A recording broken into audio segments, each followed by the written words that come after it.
घूंघल घूंघल बाल होरिलवा के, घूंघल घूंघर बाल होरिलवा के। होरिला के दादी बड़ी नखड़े वाली, होरिला की दादी बड़ी नखड़े वाली। बाबा हैं रंगबाज होरिलवा के, बाबा हैं रंगबाज होरिलवा के। घूंघल घूंघल बाल होरिलवा के। होरिला की मम्मी बड़ी पैसे वाली, होरिला की मम्मी बड़ी पैसे वाली।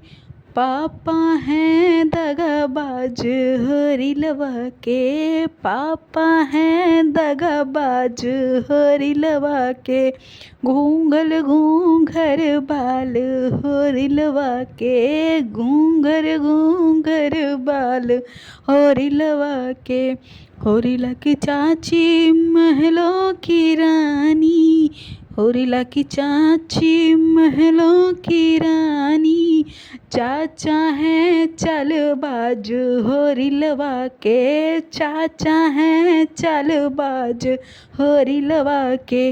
घूंघल घूंघर बाल होरिलवा के, घूंघर घूंघर बाल होरिलवा के।